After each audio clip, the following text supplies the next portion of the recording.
আচ্ছা, আজকে আমরা লিড কোডের 26 নম্বর প্রবলেম, যেটা হলো remove duplicates from sorted array, এই প্রবলেমটা সলভ করব। তো এই প্রবলেমটায় আমাদেরকে যেটা বলছে, কয়েকটা এখানে কন্ডিশন আছে। ফার্স্ট কন্ডিশন হলো আমাদেরকে যে সর্টেড অ্যারেটা, মানে আমরা যে নতুন অ্যারেটা তৈরি করব, এটা আমি নতুন একটা অ্যারে ক্রিয়েট করতে পারবো না। আমার যেই এক্সিস্টিং যে অ্যারেটা আছে, মানে যেটা অলরেডি সর্টেড আছে বাট ডুপ্লিকেট অনেকগুলো ভ্যালু আছে, সো ওই অ্যারেটার উপরই লুপ চালে আমাকে ওই অ্যারেটাই আমাকে এডিট করে নতুন একটা ওই অ্যারেটাই আমাকে থেকে ইউনিক ভ্যালু জাস্ট রাখে বাকি ভ্যালুগুলো ডিলিট করতে হবে, মানে ডুপ্লিকেট ভ্যালুগুলো। তো আর হলো আরেকটা বিষয় বলছে যে হলো ওই অ্যারেটা লেন্থ ওইটা ম্যাটার করতেছে না, মানে অ্যারেটা যে লেন্থের ছিল ওই লেন্থেই থাকতে পারে। জাস্ট হলো আমার যে প্রথমে যে ভ্যালুগুলো, প্রথম ভ্যালুগুলোই হবে সর্টেড ভ্যালুগুলো, মানে কোনো ইউনিক ভ্যালু বাদে একই ডুপ্লিকেট ভ্যালু থাকবে না। আর বাকি তারপরে ওটা হওয়ার পরে বাকি অংশে যাই থাকুক না কেন কোনো ম্যাটার করতেছে না। তো আরেকটা আমাকে বলছে যে আমার টোটাল কয়টা ইউনিক ভ্যালু আছে এখানে, ওইটা আমার রিটার্ন করবে। মানে কে, যদি নাম্বার অফ ইউনিক ভ্যালু হয় তাহলে কে এর মানটা রিটার্ন করবে। তো এই প্রবলেমটাতে আমি একটা কাজ করতে পারি, যেটা হলো যে আগে মানে আমার এটা রুলসে কি রকম হতে পারে। আমি ধরে নিলাম যে আমি একটা সর্টেড অ্যারে ক্রিয়েট করতেছি এই এলিমেন্ট গুলো দিয়ে, সে এক্সাম্পল হিসেবে। তো এখন আমি কি করতে পারি অ্যাকচুয়ালি, মানে যেহেতু এটা বলে দিছে যে অ্যাকচুয়ালি সর্টেড আছে, তার মানে কি জিরো জিরো যতগুলো জিরো বা যতগুলো ওয়ানই থাকুক না কেন, এগুলো নিশ্চয়ই পাশাপাশি আছে। এমন পসিবল না যে এইখানে জিরো আছে এরপরে ওয়ান টু থ্রি আছে তারপরে জিরো আবার আছে, এটা তো পসিবল না। তো আমি একটা কাজ করতে পারি, প্রত্যেকটার ক্ষেত্রে তার আগের ভ্যালুটা আমি চেক করতে পারি। মানে আমি যদি এই জিরোটার ক্ষেত্রে নেই, ফার্স্ট যদি শুরু করে এই জিরোটা থেকে, তো এই জিরোটার ক্ষেত্রে তার আগের ভ্যালুটা চেক করতে পারি। যদি তার আগের ভ্যালুটা যদি আর এটা যদি সেম হয়, সেই ক্ষেত্রে আমি এই জিরোটা ভ্যানিশ করে দিতে পারি। তারপরে আবার আমি নেক্সট ভ্যালুটাতে যেতে পারি, নেক্সট ভ্যালুটাতে গিয়ে চেক করতে পারি যে এই ওয়ান আর এই জিরো আগের ভ্যালুটা এটা সেম কিনা। যদি সেম না হয়, যদি ইউনিক হয়, সেক্ষেত্রে ওয়ানটা থাকবে, তারপরে ভ্যালুতে চলে যাব, তারপরে ভ্যালুটা আবার চেক করব। তো এইভাবে করে আমি যদি সামনে আগাই তাহলে আমরা ইউনিক ভ্যালুগুলো জাস্ট পেয়ে যাব, আর ডুপ্লিকেট যে ভ্যালুগুলো থাকবে ওগুলো রিমুভ হয়ে যাবে।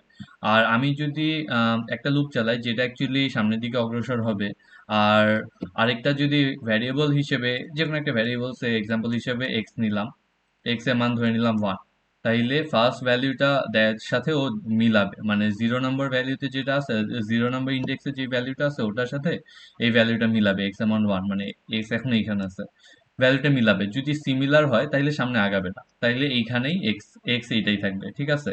তো এক্স এর ভ্যালু ওয়ান আছে, তারপরে কি তারপরেরটার ক্ষেত্রে চেক করবে, লুপ তো ঘুরতেছে। মানে আমি যদি একটা লুপ চালাই, লুপ তো ঘুরতেছে, লুপ ধরলাম আই আই দিয়ে ঘুরতেছে, তো আই এর ভ্যালু একবারে এইখানে চলে গেছে আই প্লাস ওয়ান হয়ে। তো আই এর ভ্যালু জিরো ওয়ান, এখন আই এর value two, i is equal to two হয়ে গেল।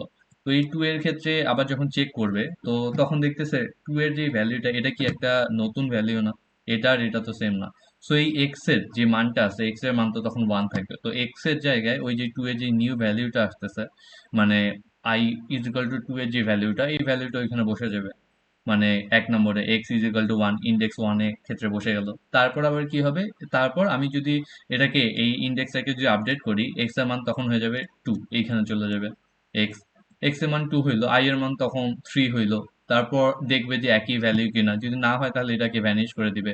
তারপর এক্স এর মান আবার চলে যাবে হলো টু, থ্রি থেকে ফোরে, মানে এই টুতে আসবে। ফোর একটা ইউনিক ভ্যালু, তাহলে এই ফোরটা তখন এই এক্স এর যে এক্সিস্টিং মান যেটা আছে ওই মানে চলে যাবে, মানে এক্স এর ফোরে এইখানে এই জায়গায় টু চলে আসবে। তো এইভাবে যদি করি সেই ক্ষেত্রে খুব ইজিলি কোডটা করা যাবে। তো আমি এটা কোডে দেখি কিভাবে করা যায় জিনিসটা। তো আমি যেহেতু শুরুই করবো, আমার দেখতে হবে কি তার আগের ভ্যালুটা কি আছে। সো আমি শুরুই করবো এক্স এর ভ্যালু ওয়ান থেকে, x is equal to one. এখন আমি করবো কি, আমি লুপ চালাবো, যেটা বললাম যে ফর আই ইন রেঞ্জ। আমার যে রেঞ্জের লুপটা চলবে, এই লুপটা অবভিয়াসলি আমার এক থেকে শুরু, জিরো থেকে শুরু করা যাবে না, কারণ জিরো থেকে যদি আমি লুপটা শুরু করি সেই ক্ষেত্রে আমি তার আগের ভ্যালুটা কি এটা তো আমি জানতে পারবো না, কারণ জিরো মানে ইন্ডেক্স জিরোর আগে তো কোনো ভ্যালু নাই অবভিয়াসলি। তো আমার লুপ শুরুই হবে ওয়ান থেকে, লেন্থ অফ এই যে নাম্বারস, মানে যেই অ্যারেটা আছে অ্যারে পর্যন্ত লুপ চলবে।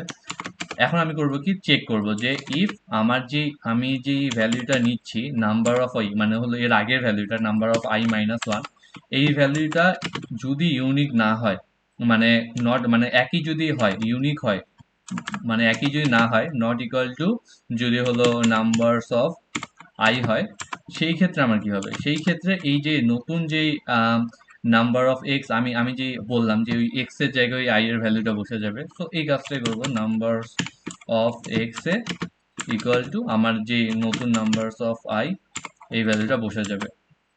আর হলো এই ক্ষেত্রে কি হবে, এক্স তার পরেরটাতে চলে যাবে না, এক্স তো এই ক্ষেত্রে X is plus equal to one.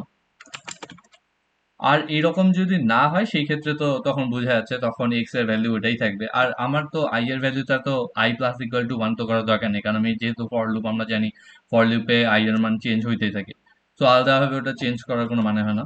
তো এখন জাস্ট আমি যদি রিটার্ন করে দিই, আমার রিটার্ন করতে হবে কি, বলছে আমাকে যে আমার লাস্ট পর্যন্ত রিটার্ন করতে হবে যেই কয়টা ইউনিক এলিমেন্ট আছে এইটা। সো আমি যদি জাস্ট এখানে রিটার্ন করে দিই, রিটার্ন এক্স, তাইলে আই গেস এখন রান করে দেখি।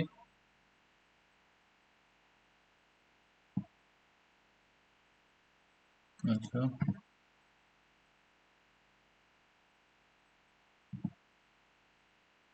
ও সরি, এখানে নামস হবে।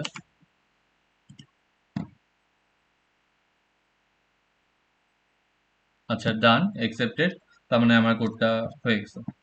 Thank you.